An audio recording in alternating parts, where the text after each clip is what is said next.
त्यांनी वरिष्ठ पातळीवर त्याची गंभीर दखल घेतलेली आहे.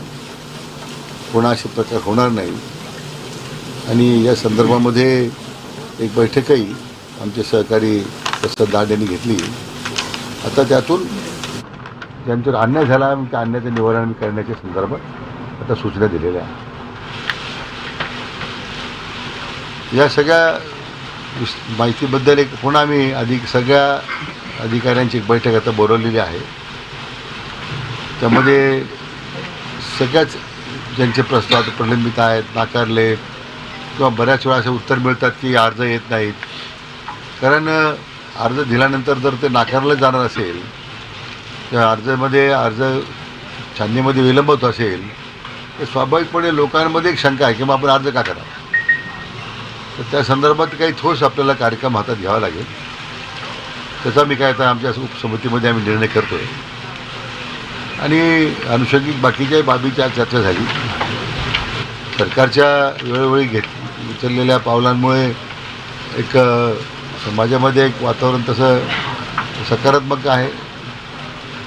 माननीय मुख्यमंत्री माननीय देवेंद्र फडणवीस साहेब असतील, उल्लेख केल्याप्रमाणे त्यांचं सातत्यानं या बाबतीमध्ये आढावा होत असतो आणि त्यांनी त्यांच्या पुढाकारानंच आता जे निर्णय आपण केलेत ते निर्णयाची आता अंमलबजावणी सुरू झालेली आहे. राज्याचे माननीय मुख्यमंत्री एकनाथ शिंदेसाहेब मुख्यमंत्री असल्यापासून त्यांनी मराठा आरक्षणासंदर्भात उचललेली पावलं ही सर्वांना माहीत आहे. त्यांचंही या विषयामध्ये बारीक लक्ष आहे. आपल्या उपमुख्यमंत्री सुनेत्रताई नवीन आहेत, परंतु स्वर्गीय अजितदादांनी सुद्धा याच्यामध्ये जो घेतलेला पुढाकार मला वाटतं ताईंनीसुद्धा याच्यामध्ये आता विशेष लक्ष दिलेलं आहे. म्हणून शासनाची भूमिका अतिशय सकारात्मक आहे. घेतलेल्या निर्णयाची अंमलबजावणी होते. काही दुर्दैवाने काही ठिकाणी विघ्नसंतोषी लोक आहेत जे अंमलबजावणी होण्यामध्ये विलंब करतात. शासन निर्णय कसे हाणून पाडले जातील, समाजामध्ये कसा शासनाबद्दलचा रोष निर्माण होईल या संदर्भात काही आता उदाहरणं समोर येत आहेत. आम्ही निश्चितपणे ते चौकशी करणार आहोत. परंतु लगेचच 1-2-3 दिवसामध्ये आम्ही सगळ्या वरिष्ठ अधिकाऱ्यांची बैठक घेऊन जे आता मुद्दे उपस्थित केलेले आहेत, विशेष करून अंमलबजावणीमध्ये होणाऱ्या ज्या त्रुटी आहेत, अडचणी आहेत, त्यामध्ये उपस्थित केलेले ज्या सातत्यानं जाणीवपूर्वक दाखले देण्यामध्ये होणारी टाळाटाळ या संदर्भात एक ठोस निर्णय आम्ही आता करणार आहोत. 29 ऑगस्टच्या जरांगे पाटलांच्या आंदोलनावरती तोडगा निघाला का किंवा मग तेच आंदोलनावरती ठाम आहेत का? नाही, आम्ही त्यांना आता विनंती केलेली आहे की शासनाची भूमिका मांडलेली आहे. आम्ही आत्तापर्यंत केल्या अंमलबजावणीच्या बाबतीमध्ये त्यांच्यासमोर शासनाची भूमिका मांडली. पण त्यांचे मी हे मान्य करतो की त्यांच्या मनात जी चीड आहे की या अंमलबजावणीमध्ये येणारे अडथळे जे झारीतले शुक्राचार्य आपण ज्याला म्हणतो ते आहेत, त्यांचा बंदोबस्त झाला पाहिजे. शेवटी समाजासाठी त्यांचं भांडण आहे, समाजासाठी त्यांचा लढा आहे. निस्वार्थीपणे त्यांनी उभं केलेलं जे आंदोलन आहे आता त्याला कुठंतरी मूर्त स्वरूप प्राप्त होतं आहे. मागण्या मान्य होत आहेत, अंमलबजावणी होत नाही मूळ त्यांचा रोष आहे. शासन म्हणून आमची ती जबाबदारीच आहे. घेतलेल्या निर्णयाची अंमलबजावणी प्रभावी झाली पाहिजे की आमची भूमिका जी आहे आम्ही त्यांना आश्वासित केलेलं आहे. आता एक मला वाटतं एक नजीकच्या 2-3 दिवसामध्ये आम्ही या संदर्भात काही उपाययोजना करतो आहे आणि आम्ही त्यांना विनंती केलेली आहे की आपण आमच्या या शासनाची भूमिका एकदा आपल्यासमोरपर्यंत जे काही भावना आपण व्यक्त केलेल्या आहेत आणि ज्या अंमलबजावणीतल्या ज्या त्रुटी आपण दाखवलेल्या आहेत त्या निश्चितपणे दूर करू. आणि याच्यामध्ये त्यांची भूमिका एकच आहे, आम्हाला दुसऱ्याचं आरक्षण नकोच आहे ना. दुसऱ्याचं आरक्षणामध्ये आम्हाला काही नको. जे आपण मान्य केलेलं आहे तेच आपण देतो आणि त्यामध्ये राहून आपण हैदराबाद गॅजेटची अंमलबजावणी असेल, विशेष करून आता त्यांनी सातारा गॅजेट किंवा या संदर्भात काय त्यांनी अंमलबजावणीची मागणी केलेली होती. त्या बाबतीमध्ये आम्ही आता ॲडव्होकेट जनरल यांचं ओपिनियन मागवलेलं आहे. म्हणजे ते एकदा महाराष्ट्राच्या ॲडव्होकेट जनरलचं ओपिनियन आल्यानंतर त्याचाही निर्णय आम्हाला करता येईल. जरांगे पाटील तुमच्या या चर्चेनंतर समाधानी आहेत का? असे आम्ही आमची बाजू मांडलेली आहे. आम्ही त्यांना आश्वासित केलेलं आहे. सरकारची भूमिका अतिशय स्पष्टपणे आम्ही जे शासन निर्णय करतो ते समोर मांडलेलं आहे आणि त्यांना विनंती केलेली आहे. आता आपण सगळे मिळूनच पुढं आपल्याला घेऊन जायचं आहे. त्यांनीसुद्धा मला वाटतं आमच्या विनंतीचा विचार करावा आणि आंदोलनाच्या बाबतीमध्ये त्यांनी फेरविचार करावा अशी त्यांना विनंती केलेली आहे. पण तुम्ही येण्यापूर्वी पाटलांनी असं म्हटलं की सर शिष्टमंडळ येतोय जातोय चर्चा करतोय वेळ मागतोय 3 वर्ष वेळच मागतोय. शासनाची भूमिका जी वेळोवेळी जी करावं लागते ती आपण केलेली आहे. अनेक निर्णय आपण केलेले आहेत. आता मी मान्य करतो की काही निर्णय अंमलबजावणीमध्ये काही त्रुटी राहिल्या असतील, काही विलंब झाला असेल, त्यांची भूमिका अतिशय स्पष्ट आहे. शेवटी मला समाजासाठी ते काम करतात, आमची तीच भूमिका आहे. पण शासन स्तरावर ज्यावेळी अशा काही अडचणी येतात आणि त्याच्यामुळं अंमलबजावणी होत नाही म्हणून त्यांचा जो रोष आहे तो आम्ही मान्यच करतो की त्यांची भूमिका योग्यच आहे. पण त्याच्यावर आता काय आपल्याला तोडगा काढता येईल किंवा अंमलबजावणी कशी वेगाने करता येईल या दृष्टीने मी आता आम्ही कार्यवाही करणार आहोत. नोंदीबाबतच्या आकडेवारी सहमती झाली का? हो, काय त्यामध्ये कुणबी आकडे जी 58 लाख नोंदीची आकडेवारी शिंदे समितीने उपलब्ध केली आहे त्या संदर्भात त्याला मी सगळी आकडेवारी त्याला देतो. आता जरंगे पाटिल के 29 तारीख के अनशन की तैयारी हो चुकी है. आज आप चारों लोग आ गए हैं, क्या सुझाव नहीं, उनसे मेरी काफ़ी विस्तार से बात हुई है और मैं मानता हूँ कि कुछ खामियां सरकार के निर्णय में उसकी इम्प्लीमेंटेशन में हुई है. उसके चलते काफ़ी रोष है लोगों में और माननीय जरंगे पाटिल का भी वही कहना है कि अगर निर्णय होते हैं शासन उसके अमलबजावनी करने में एक तो देर होती है या कई जगहों पे जो अधिकारी हैं उनके लेवल पे एक पर्पसफुली कुछ लोग उसमें अड़चनी निर्माण करते हैं.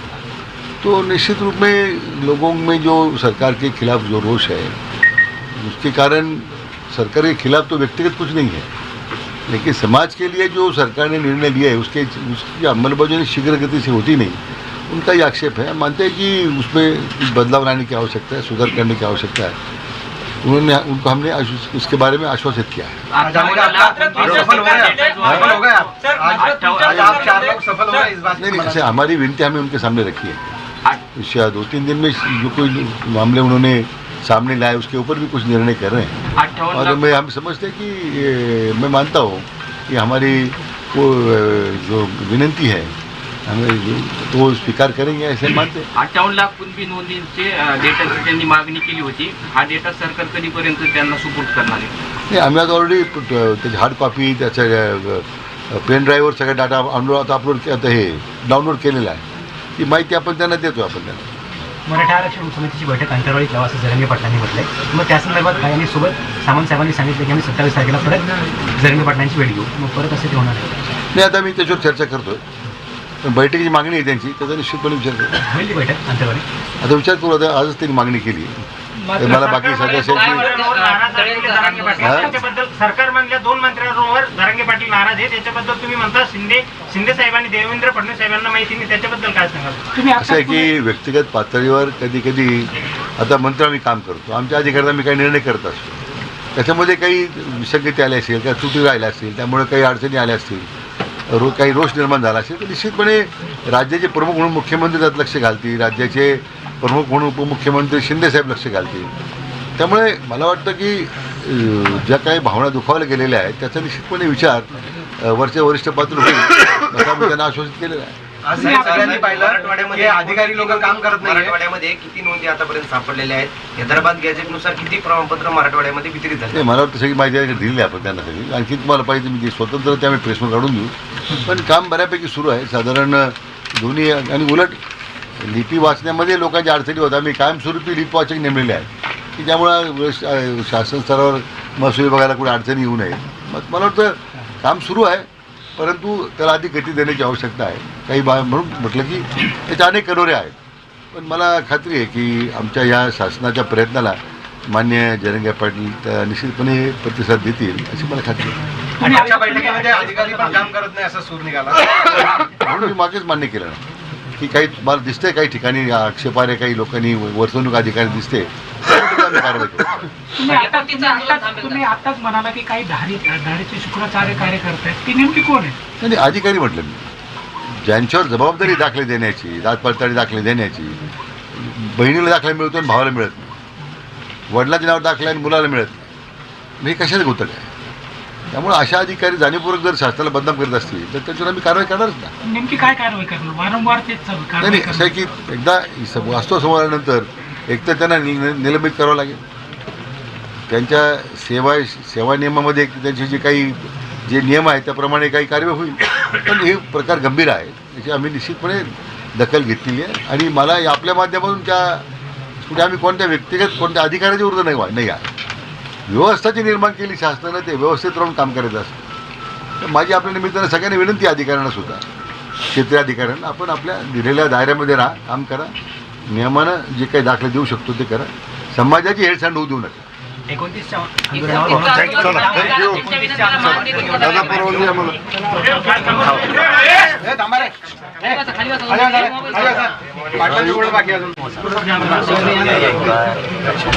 दोन्ही उपमुख्यमंत्र्यांचीही या प्रकरणामध्ये लक्ष घालून ते असल्याचं विखे पाटील म्हणतात. मात्र काही विघ्न संतोषी लोकांमुळे प्रक्रियेमध्ये विलंब होतोय. प्रमाणपत्र देण्यात टाळाटाळ करणाऱ्यांची चौकशी करणार असल्याचं सुद्धा विखे पाटील म्हणतात. या सगळ्या पार्श्वभूमीवरती आता जरांगे काय निर्णय घेतात, 29 तारखेच्या आंदोलनावरती अडून राहतात का, हे सुद्धा पाहणं तितकंच महत्त्वाचं ठरणार आहे. काही अधिकाऱ्यांना शासनाला जाब विचारावा लागतो. मात्र जरांगेंनी आंदोलनाबाबत फेरविचार करण्याची मागणी सुद्धा केली जाते. तोडगा काढण्यासाठी सरकारचे प्रयत्न असल्याचंही विखे पाटील म्हणतात. आणि या बातम्यांसह बुलेटिनमध्ये वेळ झाली आहे. इथेच थांबायची. ताज्या बातम्यांसाठी पाहत रहा जय महाराष्ट्र.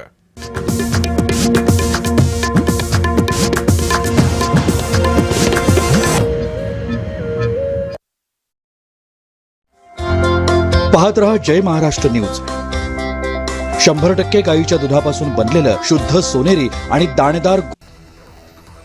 शिक्षक पदवीधर विभाग निवडणुकीसाठी सचिन सानप यांनी मुलाखत दिली. सचिन सानप हे मंत्री उदय सामंत यांचे OSD आहेत. तर TDFनं पुणे विभाग शिक्षक आणि पदवीधर मतदारसंघातील इच्छुक उमेदवारांच्या मुलाखती घेतल्या आहेत. साखर दरवाढीच्या संदर्भात राजू शेट्टींनी शंका व्यक्त केली. साखरेची टंचाई नसेल तर अचानक दरवाढ व्हायचं कारण काय, असा सवाल त्यांनी उपस्थित केला आहे. महाराष्ट्रामध्ये पुन्हा राहुल गांधींचा छात्रों की गूंज हा कार्यक्रम होणार आहे. पुण्यातील कार्यक्रमामध्ये भरघोस प्रतिसाद मिळाल्यानंतर नागपूर, मुंबईसह 5 ते 6 शहरांमध्ये कार्यक्रम घेतला जाणार आहे. 1 सप्टेंबरला ओबीसींचा मुंबईमध्ये मोर्चा आहे, अशी माहिती ओबीसी नेते लक्ष्मण हाके यांनी दिली. तर सरकारनं ओबीसींची आरक्षण संपवलं असा हाकेंनी आरोप केला. अमरावतीच्या जिल्हास्तरीय रुग्णालयामधील नवजात शिशूच्या कक्षामध्ये आग लागल्याप्रकरणी अमरावतीचे खासदार बळवंत वानखड यांनी प्रतिक्रिया दिली. तर या घटनेमध्ये दोषी आहेत त्यांच्यावर सदोष मनुष्यवधाचा गुन्हा दाखल करण्याची मागणी त्यांनी केली आहे. काँग्रेस नेत्यांकडून सप्टेंबर महिन्यामध्ये नागपुरात छात्रों की गूंज कार्यक्रम आयोजित करण्याचा मानस आहे. कार्यक्रमाच्या आयोजनासंदर्भात काँग्रेसच्या वतीने आता हालचाली सुरू झाल्यात. छत्रपती शिवाजी महाराज टर्मिनस येथील पुनर्विकास प्रकल्पाच्या संथ कामकाजामुळे प्रवाशांना पुन्हा एकदा मोठ्या गैरसोयीचा सामना करावा लागतोय. कामं नियोजित वेळेमध्ये पूर्ण होत नसल्यानं गेल्या 6 महिन्यांमध्ये ब्लॉकची मुदत 6व्यांदा वाढवण्यात आली आहे. अमरावती येथील जिल्हास्तरीय रुग्णालयामध्ये रात्री लागलेल्या आगीसंदर्भात देवेंद्र फडणवीसांनी प्रतिक्रिया दिली. ही घटना अतिशय दुःखद आणि हृदयद्रावक आहे. त्यांच्या कुटुंबियांच्या दुःखात आम्ही सहभागी आहोत, असं देवेंद्र फडणवीसांनी म्हटलंय. महाराष्ट्रातील प्रत्येक हॉस्पिटलचं ऑडिट होणं आवश्यक आहे, असं माझं मत आहे. तसंच अमरावतीमधील घटना दुर्दैवी असल्याची प्रतिक्रिया आमदार रोहित पवार यांनी दिली आहे. काँग्रेसच्या वतीनं नाशिकमध्ये आजपासून 10 दिवसांचं निवासी प्रशिक्षण शिबिर आयोजित करण्यात आलंय. संघटन सृजन अभियानाच्या अंतर्गत आतापर्यंत जेवढे वाटप केले आणि राहिलेले सगळे वाटप 28 ऑगस्टच्या आत करा. त्यांनी तेही कबूल केलं की आम्ही सगळे इथून मागं किती दिलेत त्याचा डाटा घेतो आणि इथून पुढं जे द्यायचे राहिले ते सगळे देऊन घेतो. त्यांना 28 ऑगस्टच्या आत आपण ते विषय सांगितला. ज्या मराठा बांधवांनी अर्ज केलेले त्यांना कुणबी प्रमाणपत्र द्या आणि ज्या बांधवांनी व्हॅलिटीसाठी अर्ज केले ते जाणून बुजून जिल्ह्यातले रोखून धरलेत ते सुद्धा आपण सगळ्या व्हॅलिट्या द्या. आपण सातारा संस्थांचा JR काढला आहे, याच्यावर पण आपण हैदराबाद संस्थांचा आपण JR काढला आहे, त्याच्यावर पण चर्चा केली की तुम्ही JR काढलाय तो खरा काढलाय का खोटा काढलाय ते जरा समाजासमोर स्पष्ट सांगा. तर त्यांचं म्हणणं होतं आम्ही खराच काढलाय. खरा काढलाय तर मग कुणबी प्रमाणपत्र का वाटप होत नाही आणि व्हॅलिट्या का दिल्या जात नाही. तर मग आता त्याच्यात काय ते दुरुस्त्या करतो म्हणले. आम्ही हैदराबाद गॅजेटप्रमाणे मराठवाड्यातल्या मराठ्यांना कुणबी प्रमाणपत्र देतो, व्हॅलिडिटीसुद्धा द्यायच्या, ती सुद्धा प्रक्रिया करतो. म्हणलं तुम्ही त्या अधिकाऱ्यांशी बसा, अधिकाऱ्यांना विचारा की तुम्हाला काय अडचणी येत आहेत. कारण सरकार बोलून जाताना अधिकाऱ्याला अडचणी येतात, अधिकारी पण अडचणीत नाही आले पाहिजे प्रमाणपत्र. त्या विषयावरती चर्चा केली. त्यांनी एक आत्ता JR काढला होता मराठ्यांना OBCच्या सवलती, त्या सवलतीसुद्धा लागू झालेल्या नाही आहेत. 100% फीज घेतल्यात, मग आता सवलती तर लागू केल्यात, सोयीसुविधा पण नाहीत, परराज्यातल्या पोरात ॲडमिशनं घेतलेत.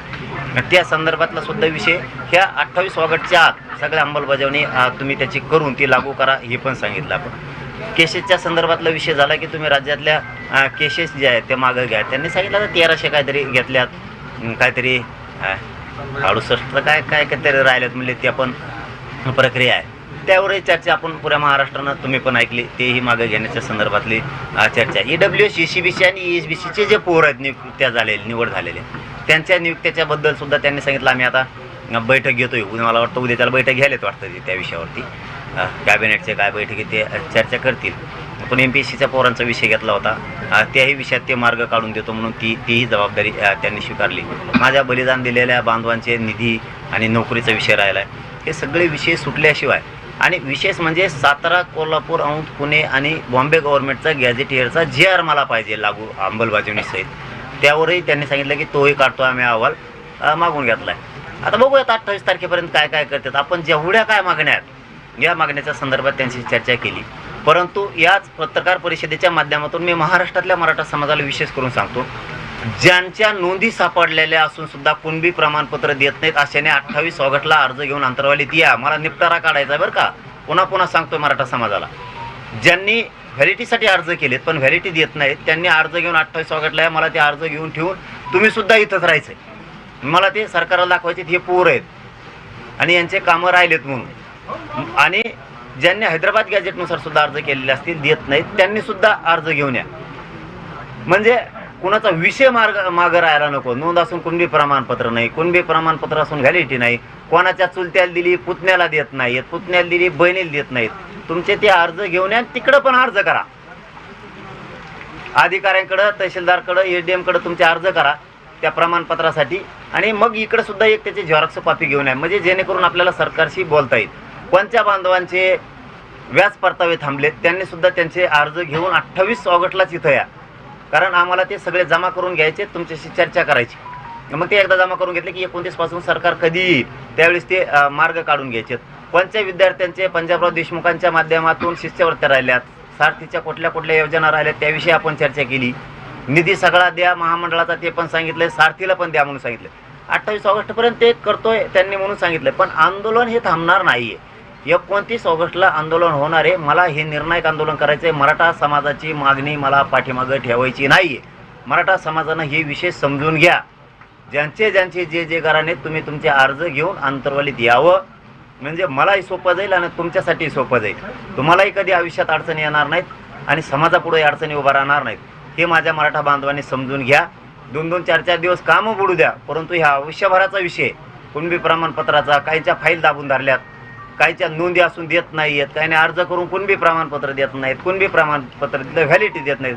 आपण आपले अर्ज घराने घेऊन या.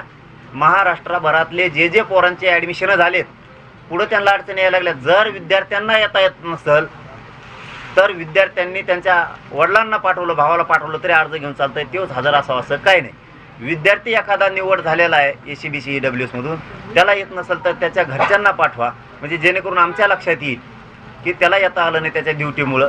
परंतु मराठा समाजाने मात्र खडबडून जागे व्हा आणि सामान्य मराठ्यांनी आपल्या लेकराबाळाच्या कल्याणासाठी घराच्या बाहेर पडा. तुम्हाला जसं येता येईल तसं या. 29ला या, 30ला या, 1ला या, 2ला या, 4ला, 5ला. पण मराठा यावेळेस राज्यातला घरी राहता कामा नाही. नोकरदान पण, व्यवसाय पण, राजकारणी मराठा पण आणि गरीब मराठा पण. तुम्ही एक मागणी केलेली आहे मराठा आरक्षण समितीची बैठक अंतरवालीत घ्या, त्यावर त्यांनी काय उत्तर दिलं? मी मागणी नाही केली, गैरसमज जायला नको. मी त्यांना सांगितलं की उपसमितीचे जेवढे मंत्री आहेत आणि जे अधिकारी आहेत ना, आम्हाला समोर कळू द्या हे म्हणलेलो आहे. मी बैठक लावा नाही म्हणलं तर समजा त्याचा अर्थ बैठकच होतो. पण मी त्यांना सांगितलं आम्हाला समोर कळू द्या. अधिकाऱ्यांना प्रॉब्लेम यायला लागलेत का सरकारच अडचणीत समाजाला आणायला लागले मराठ्यांना, आणि मराठ्यालाही संदेश जाऊ द्या देऊ.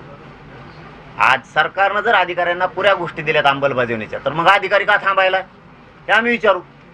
आणि अधिकाऱ्यांना व्हॅलिडिटीला कुणबी प्रमाणपत्र द्यायला, गॅजेटनुसार प्रमाणपत्र द्यायला, नोंदीनुसार प्रमाणपत्र द्यायला, त्याला जर काही अडचण येत असेल तर मी अधिकाऱ्यांसाठी म्हणतो सरकारकडून तुमच्यासाठी व्यवस्थित करून घेतो.